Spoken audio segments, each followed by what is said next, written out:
costs about 2,000 times more than tap water. Can you imagine paying 2,000 times the price of anything else? How about a $10,000 sandwich? Yet people in the US buy more than 500 million bottles of water every week. That is enough to circle the globe more than 5 times. How did this come to be? The problems start here with extraction and production, where oil is used to make water bottles. Each year, making the plastic water bottles used in the US takes enough oil and energy to fuel 1 million cars. All that energy spent to make the bottle, even more to ship it around the planet, and then we drink it in about 2 minutes? That brings us to the big problem at the other end of the life cycle, disposal. What happens to all these bottles when we're done? 80% end up in landfills, where they will sit for thousands of years, or in incinerators, where they are burned, releasing toxic pollution. The rest gets collected for recycling. Now, real recycling would turn these bottles back into bottles. But that wasn't what was happening here. Instead, these bottles were slated to be downcycled, which means turning them into lower quality products that would just be chucked later. The parts that couldn't be downcycled were thrown away there, shipped all the way to India just to be dumped in someone else's backyard. If bottled water companies want to use mountains on their labels, it would be more accurate to show one of these mountains of plastic waste. In many places, public water is polluted, thanks to polluting industries like the plastic bottle industry. And these bottled water guys are all too happy to offer their expensive solutions, which keep us hooked on their products. It is time we took back the tap. That starts with making a personal commitment to not buy or drink bottled water unless the water in your community is truly unhealthy.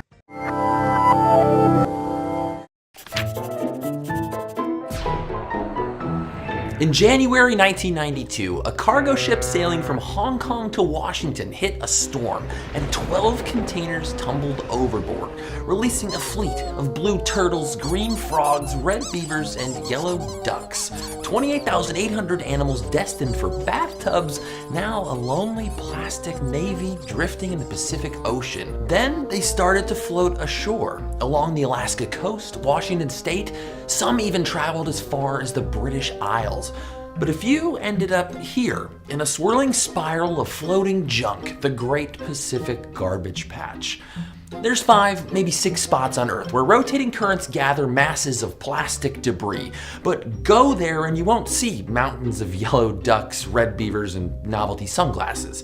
Not alarming as Garbage Island, but a lot more dangerous. The high-density plastics we use to make consumables, think water bottles, straws, Frappuccino cups, are broken down by sun, waves, and curious critters until what's left is less like garbage rafts and more like tiny bits of confetti floating in soup. That soup is bad news for what lives there, which is ironic since plastic was invented to save animals. During the 19th century, the demand for ivory billiard balls decimated elephant populations, forcing chemists to look for a synthetic alternative. They found it in 1907, Bakelite, the first synthetic plastic. Of course, the real boom didn't come until the mid-20th century. I just want to say one word to you. Just one word. Yes, sir. Are you listening? Yes, I am. Plastics.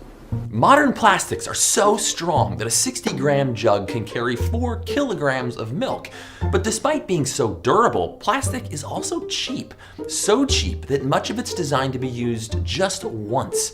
And even when it ends up in the trash can, or better yet, the recycling bin, every year more than 8 million tons of plastic waste leak into the ocean.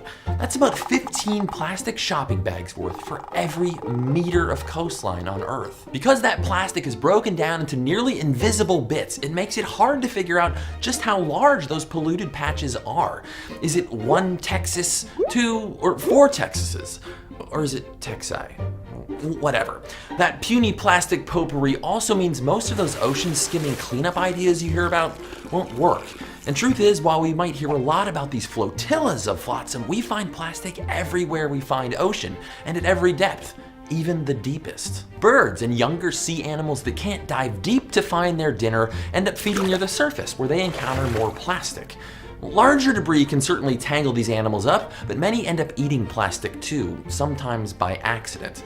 To a sea turtle, floating trash looks a lot like dinner, and smaller debris, when ingested by young fish, can interfere with growth and development. On the small scale, the tiny organisms who recycle whale poop, driftwood, and old ships can't break down microscopic plastic debris, and those tiny bits can absorb toxins which are concentrated as they move up the food chain, even to our plates. But that plate is somewhere we can make a difference. When it comes to plastic pollution, just remember the 6 R's.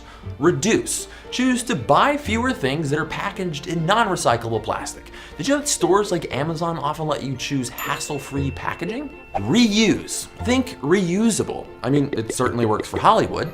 Recycle. Most cities have recycling programs these days, but a lot of recyclable stuff still gets thrown away. Stuff like clothes and shoes full of plastic fibers. So why not donate them? Rethink. If you build or make things, ask if there's another way to do it without using disposable plastics. I mean, I hear the next iPhone might be made of wood. And if you own something plastic and it breaks, try to repair it rather than throw it away. Finally, refuse. Just say no to disposable plastics. Turn your plastic fork into metal. Did you know that Americans use 500 million drinking straws every single day? Did you know that you can drink with your mouth and not use a straw? Try it. It doesn't suck. We'll never get rid of plastic, and that's okay. It's still a pretty great invention, and there's a lot of places where it makes sense. But there's a lot of places where it doesn't. Just ask the turtles and the birds. Stay curious. I just want to say one word to you, one word. Subscribe. And if you want to learn more about plastic pollution, ocean currents, garbage patches, plus what you can do to reduce plastic waste in your own life, we put a bunch of links down in the description.